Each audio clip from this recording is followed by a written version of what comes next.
It's all coming up later in the show, but first we check in with Bishop Christopher Coyne of the Diocese of Burlington, Vermont, who also happens to be chairman of the Communications Committee of the U.S. Bishops' Conference. He's very well versed in a number of social media platforms that he uses to spread the gospel message. I had a chance to talk with Bishop at the USCCB meeting in Baltimore. And joining us now is the Bishop of Burlington, Vermont, Bishop Christopher Coyne. Thank you so much for being with us, Bishop. It's always good to be back with a former student. One of the best. One of the best, yes. Along with Bonnie. This is an anniversary coming up. It's been 2 years now since you've been taken over in Burlington. Could you tell us a little bit about how it's been going and your previous 2 years of experience? Sure. January 29th, I'll be Bishop of Burlington, installed 2 years since then. Been all over the diocese. It's the whole state of Vermont, so there's been a lot of travel and put a lot of miles on the company car, and got to meet a lot of really good people.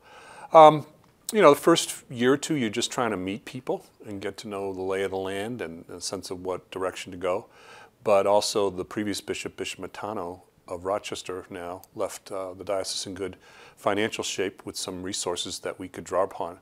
So I've been able to put in some pretty good hires. I've hired a new director of evangelization and catechesis, a new director of development, a new director of youth ministry, a new director of worship and the office of worship, a new digital media person. We were able to move resources around to put more effort into mission rather than just maintenance, and that people have responded very generously.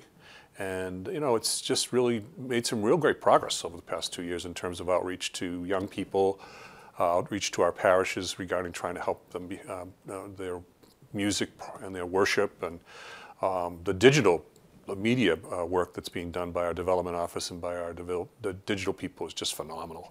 And so we're getting the message out, and in a very positive way. Yeah, and I know you blog too, and you tweet.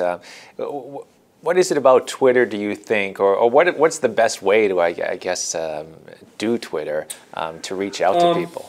I try and use the internet as more informational than anything else. So it's a tool to let people know either what the issue is about something, or to let them know what's happening, or to give them some kind of a nice thought for the day or a prayer, or point them in a good direction. So it's sometimes I'll put some personal stuff on it, just to kind of humanize it a little bit. But that's the role of my use of digital media, as a tool to get out the good news. And so I'm not the kind of person that tends to take, hey, this is me riding about in a boat, and hey, look at me, I'm at a rock concert, type stuff like that. Those kinds of things that are more about the person. So it's more about the job. So I use digital media that way. And we are in a digital culture, as I've written and said over and over again, that especially our young people, they live in the digital culture now. And so that's where we have to be if we're going to meet young people, young adults, even some of our older folks too. So I try and just be a very positive person on the internet and spread the good news. Yeah.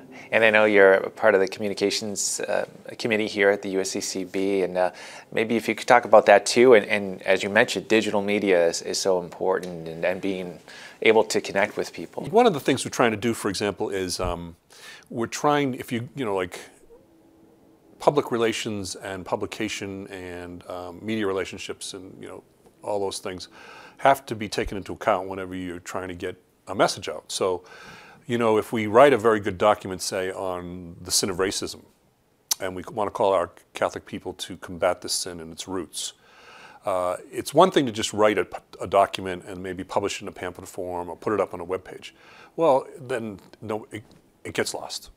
People don't read it, they don't go to it. So what we're really trying to do is any kind of a statement like that, we are now talking about what's the platform.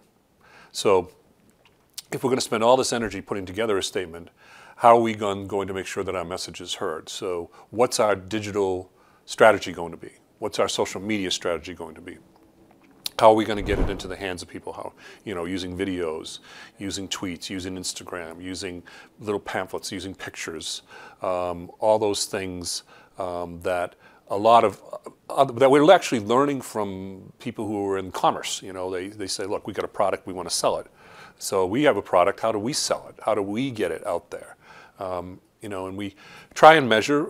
You try something and then you do analytics on it, which is, you can actually go and look and see the traffic on something and see if it worked or it didn't work, and then you adjust accordingly. You know, a couple of times in the diocese we live streamed some things, and when we went back and looked at the analytics, there was maybe 20 people watching it live.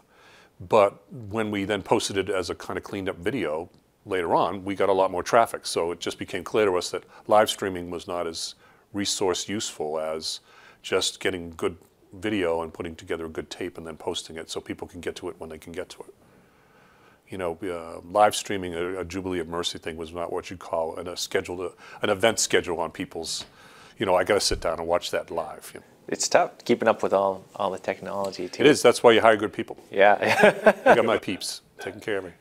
2 years in, hopes for the future, looking forward in the diocese. Well, I hope to get a lot more skiing in this year.